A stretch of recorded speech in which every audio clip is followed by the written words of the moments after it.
चल बता, तेरी आखिरी ख्वाहिश क्या है? अपनी आखिरी रात तुम्हारे साथ सोना चाहता हूं। तुझे पता भी है तू किससे क्या बोल रहा है। एक कैदी जिसे सजाए मौत सुनाई जा चुकी थी। जब उसे आखिरी ख्वाहिश पूछी गई तो उसने ऐसी फरमाइश कर दी कि पूरी जेल में सनसनी फैल गई। उसने कहा, मेरी ख्वाहिश है कि अपनी जिंदगी की आखिरी रात एक कुंवारी लड़की के साथ गुजारूं जो अपनी रजामंदी से मेरी दुल्हन बने। 2 दिन बाद कैदी नंबर 745 को सजाए मौत दी जानी थी। इस दौरान उसे अपनी मां ललिता और पिता मोहन सिंह से आखिरी बार मिलने की इजाजत मिली। आर्यन ठाकुर, एक दुबला पतला मगर पुरज्म लड़का, जब अपनी मां ललिता से मिला तो मंजर दिल दहला देने वाला था। वह औरत अपने बेटे के गले लगकर फूट फूट कर रो रही थी। तू बेगुनाह है, उसके यकीन ने मुझे झंझोड़ कर रख दिया। सजा सुना दी गई थी, फिर भी वह औरत पूरी उम्मीद में थी कि कोई मौजा होगा। उसी दिन मुझे आर्यन से उसकी आखिरी ख्वाहिश पूछने का हुक्म मिला। मैंने सोचा शायद वह अपने घर वालों के साथ थोड़ा वक्त मांगेगा या कोई सादा सी इच्छा जाहिर करेगा, मगर जब मैं उसके सामने गई तो उसके चेहरे पर एक अजीब सा इत्मीनान था। मैंने धीरे से पूछा, आर्यन ठाकुर, कोई आखिरी ख्वाहिश है? जो कहो पूरी करने की कोशिश की जाएगी। उसने मेरी तरफ देखा, एक लम्हे को खामोश रहा, फिर बोला, मेरी एक ख्वाहिश है, मगर वादा करें उसे पूरा करेंगी। मैंने जवाब दिया, यह हर कैदी का हक होता है। तुम्हारी ख्वाहिश पूरी करने की पूरी कोशिश होगी। मैंने समझा शायद वह किसी से मिलना चाहता है। फिर उसने बोला, मैं किसी लड़की के साथ अपनी आखिरी रात गुजारना चाहता हूं। तो मैं सन्न रह गई। ये कैसा सवाल था। फिर मैं उस लड़के को एसीपी विराज सिंह साहब के पास ले गई और उन्होंने नरमी से पूछा, बेटा तुम्हारी आखिरी ख्वाहिश क्या है? तो उसके लब्बों से फिर से वही अल्फाज निकले जिसने पूरा कमरा सन्न कर दिया। सभी लोग एक दूसरे के चेहरे देखने लगे। आर्यन ने कहा, मैं जिंदगी में पहली और आखिरी बार शादी करना चाहता हूं। अपनी बीवी के साथ एक रात गुजारना चाहता हूं, फांसी से पहले। विराज सिंह साहब ने कुछ लम्हों की खामोशी के बाद संजीदगी से कहा, बेटा शादी तो हम करवा सकते हैं, लेकिन सोचो कौन लड़की तुमसे शादी करेगी जब सब जानते हैं कि तुम्हें 3 दिन बाद सजाए मौत दी जाने वाली है। तुम गरीब घराने से हो, ना कोई दौलत ना असर रसूख। कोई लड़की अपनी जिंदगी एक दिन की दुल्हन बनने के लिए क्यों बर्बाद करेगी? आर्यन खामोशी से सुनता रहा, चेहरे पर अजीब सा सुकून था। फिर बोला, मैं अपनी बात पर कायम हूं सर, मेरी आखिरी ख्वाहिश यही है। एसीपी विराज सिंह साहब ने थोड़ा गुस्से में कहा, कोई और ख्वाहिश मांग लो। कुछ खाना, किसी से मुलाकात या किसी जगह जाना शादी मुमकिन नहीं। आर्यन ने धीमे लहजे में कहा, सर आप फिक्र ना करें, मेरी शादी खुद ब खुद हो जाएगी। बस आप एक काम करें, अली नगर के मंदिर में ऐलान करवा दें कि कैदी आर्यन ठाकुर अपनी सजाए मौत से पहले 1 दिन के लिए शादी करना चाहता है, किसी ऐसी औरत से जो अपनी मर्जी से उसकी दुल्हन बने। यह सुनकर मैं बेख्तियार चौंक उठी। पूरे कमरे में खामोशी पसर गई। सबके चेहरों पर हैरत थी कि कोई कैदी इतनी अजीब शर्त कैसे रख सकता है। विराज ने हमारी खामोशी तोड़ते हुए कहा, अगर कोई औरत राजी हो गई तो उसे रोकना मत, वरना मैं कोई और ख्वाहिश नहीं करूंगा। फिर चाहे मुझे फौरन फांसी दे दी जाए। उसकी आंखों में ऐसी सच्चाई थी कि किसी को इनकार करते नहीं बना। विराज सिंह साहब ने कंधे उचकाते हुए कहा, ठीक है, ऐलान करवा देते हैं, मगर हमें यकीन है कोई औरत नहीं आएगी। भला कौन ऐसी शर्त पर शादी करेगा? उसी शाम जेल के करीब वाकई मंदिर से ऐलान गूंज उठा, कैदी नंबर 743 आर्यन ठाकुर अपनी आखिरी ख्वाहिश के तौर पर 1 दिन के लिए किसी औरत से शादी करना चाहता है। अगर कोई औरत अपनी मर्जी से राजी हो तो वह जेल इंतजामिया से राब्ता करे। यह ऐलान पूरे शांतिनगर में फैल गया, मगर हमारे दिलों में यकीन था कि कोई नहीं आएगा। हम सबका यही ख्याल था कि कोई भी औरत ऐसी शर्त पर आगे नहीं आएगी। आर्यन एक गरीब घराने से था, न शोहरत न हैसियत। उसे कौन दुल्हन के रूप में कबूल करता है? हमें यह सब एक मजाक सा लगा, मगर ऐलान के सिर्फ 2 घंटे बाद एक सिपाही हांफता हुआ मेरे ऑफिस में आया। मैडम, जेल के दरवाजे पर एक लड़की दुल्हन के लिबास में खड़ी है और उसके साथ एक पुजारी जी भी हैं। यह सुनकर एसीपी अर्जुन सिंह साहब और मैं दोनों हैरान रह गए। हम तेजी से बाहर निकले तो सामने 18 से 19 साल की एक नाजुक सी लड़की खड़ी थी। वह लाल जोड़े में मलबूस थी, पूरी तरह सजी हुई, मगर चेहरे पर अजीब सा सुकून और अज़्म था। उसके साथ एक बुजुर्ग पुजारी जी खड़े थे, हाथ में शादी का रजिस्टर लिए। वे विराज सिंह साहब ने सख्त लहजे में पूछा, पुजारी जी यह क्या माजरा है? ये लड़की कौन है? उन्होंने अदब से जवाब दिया, साहब ये लड़की खुद मेरे पास आई थी। इसने कहा कि वह विराज सिंह से शादी करना चाहती है। मैंने लाख समझाया, बेटी वह सजाए मौत का कैदी है, तुम क्यों अपनी जिंदगी बर्बाद कर रही हो? मगर वह ना मानी। कहने लगी, यह मेरा फैसला है, मैं उसे सच्ची मोहब्बत करती हूं। उसकी बात सुनकर मेरे बदन में झुरझुरी सी दौड़ गई। जेल के आंगन में सन्नाटा छा गया। हमें यकीन नहीं आ रहा था कि विराज को वाकई कोई इतना चाहता है कि दुनिया इज्जत सब कुछ छोड़ने को तैयार हो जाए। मगर कानून कहता था कैदी की आखिरी ख्वाहिश पूरी की जाए।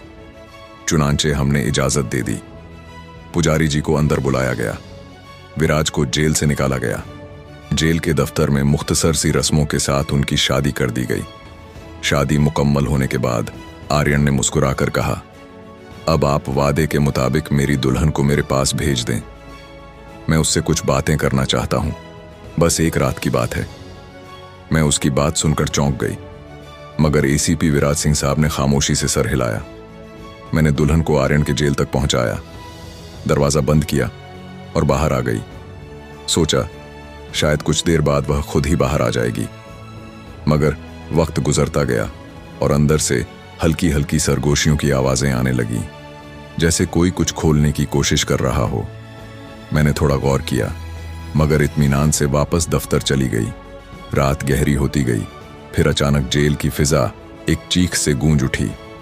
मैं दौड़ती हुई आर्यन के सेल की तरफ पहुंची। दरवाजा खोला तो वह लड़की दुल्हन के लिबास में खड़ी थी, घूंघट नीचे और सांसें बेतरतीब, पूरा बदन कांप रहा था। मैंने हैरानी से पूछा, क्या हुआ? तुम तो अपनी मर्जी से शादी करके आई थी, अब क्या बदल गया? वह कपकपी भरी आवाज में बोली, मुझे यहां से निकालो, मैं यहां नहीं रहना चाहती। मैंने तंजीए लहजे में कहा, क्यों? मोहब्बत का नशा उतर गया या अब अंजाम का डर जाग गया? लेकिन वह खामोश रही। कपड़ों के पल्लू मुट्ठियों में जकड़े खड़ी थी। चेहरे पर ऐसा डर था जैसे किसी डरावने ख्वाब से गुजरी हो। मैंने दरवाजा खोला तो वह लड़की बिजली की तरह बाहर निकल पड़ी। बिना कुछ कहे तेजी से चली गई। मैंने सेल फिर बंद किया और वापस अपने दफ्तर आकर बैठ गई।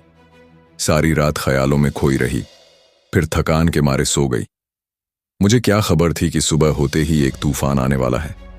सूरज निकला ही था कि एसीपी विराज सिंह साहब गुस्से में मेरे दफ्तर में दाखिल हुए। इंस्पेक्टर आराध्य, फौरन जाओ और देखो आर्यन कहाँ है। मैंने हैरानी से कहा, सर वह अपने सेल में ही होगा। जाओ देखो वह गरजे। मेरे दिल की धड़कन तेज हो गई। मैं दौड़ती हुई आर्यन के सेल की तरफ गई। दरवाजे पर जाकर आवाज दी, आर्यन बाहर आओ। मगर अंदर से कोई जवाब ना आया। पेशानी पर पसीना आ गया। मैंने खिड़की से झांका। अंदर एक शख्स मर्दाना कपड़ों में दीवार के पास लेटा हुआ था। मैंने दरवाजा खोला, आगे बढ़ी और जैसे ही उस शख्स को सीधा किया, मेरे पांव तले जमीन खिसक गई। ये वही लड़की थी जो कल दुल्हन बनकर आई थी। अब वह आर्यन के कपड़ों में मलबूस बेहोश पड़ी थी। मेरे हाथ कांपने लगे। विराज सिंह साहब भी वहां पहुंच गए। नजारा देखकर उन्होंने दहाड़ लगाई, यह क्या तमाशा है? आर्यन कहाँ है? मैं कुछ बोल ना सकी। वे चिल्लाए, तुम्हारी लापरवाही ने जेल का निजाम हिला दिया। एक सजाए मौत का कैदी फरार हो गया है। मैं सदमे में थी, दिमाग सुन्न सा हो गया था।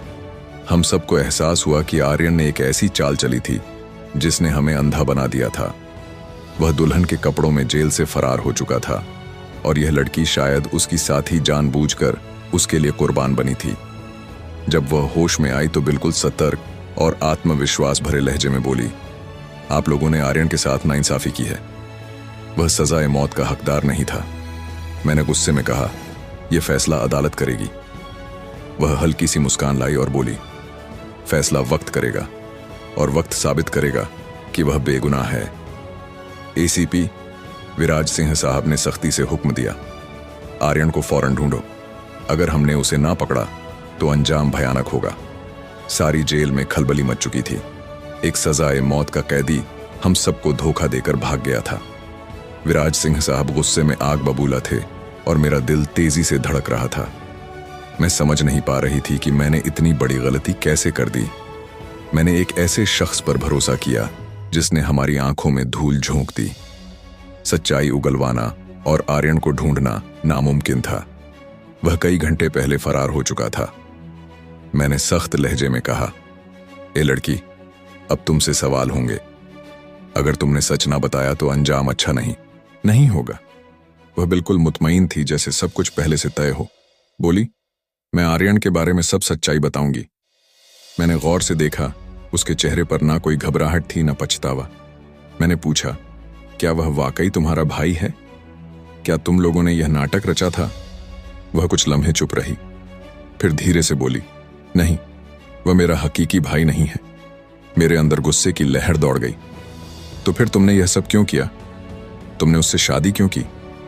तुम दोनों ने जेल को बेवकूफ बनाया। आर्यन भाग गया, लेकिन याद रखो, हम उसे ढूंढ निकालेंगे। वह मेरी आंखों में आंखें डालकर बोली, आप गलत हैं, वह भागा नहीं, वह वापस आएगा। मैं चौंक गई। तुम्हें इतना यकीन कैसे है? क्योंकि वह जानता है कहां जाना है और कब लौटना है। अब वह मेरा शौहर है, वह मुझे छोड़ने वाला नहीं। उसके लहजे में ऐसा यकीन था कि पल भर के लिए मेरा दिल भी डोल गया। मैंने सख्त आवाज में कहा, तुम्हें इतना यकीन क्यों है? वो बोली, अगर आप मेरी पूरी कहानी सुनेंगी तो शायद आपका फैसला बदल जाएगा। तब आपको अंदाजा होगा कि असल मुजरिम कौन है और आर्यन ने जो किया क्यों किया। मैं खामोश हो गई। वह लड़की अब भी अपने मौकिफ पर कायम थी, जैसे किसी बड़ी सच्चाई को छुपाए बैठी हो। फिर उसने धीमे से कहा, मेरा नाम नेहा सिंह है और मेरी मंगनी आर्यन से हुई थी। रिया वर्मा ने बात शुरू की। आर्यन बचपन से ही बहादुर और बेखौफ लड़का था। शायद ही कोई ऐसा लम्हा आया हो जब उसने किसी के सामने कदम पीछे हटाए हों। वह मेरे पिता के चचेरे भाई का बेटा था, लेकिन असल में वह मेरे लिए हमेशा एक भरोसे का नाम ही रहा। पिताजी उसे बहुत चाहते थे और वह हमारे घर का हिस्सा जैसा ही बन गया था। मैं खामोशी से उसकी बातें सुन रही थी। रिया वर्मा के लहजे में दर्द भी था और फक्र भी। हमारा गांव रतनगढ़ छोटा था, मगर वहां का माहौल अजीब था। एक रात आर्यन मुझसे मिलने आया। उस वक्त में सभी लोगों के सामने आ गई। साबित हो गया कि आर्यन ठाकुर ने रिया वर्मा की इज्जत बचाने की लड़ाई की थी, गुनाह नहीं किया था। अदालत ने उसे बाइज्जत बरी कर दिया और रिया वर्मा भी आर्यन ठाकुर के पास उससे मिलने चली गई। तो दोस्तों, अगर यह कहानी पसंद आई है तो एक लाइक करें और चैनल को सब्सक्राइब करें। बहुत बहुत धन्यवाद। बहुत मेहनत लगती है वीडियो बनाने में।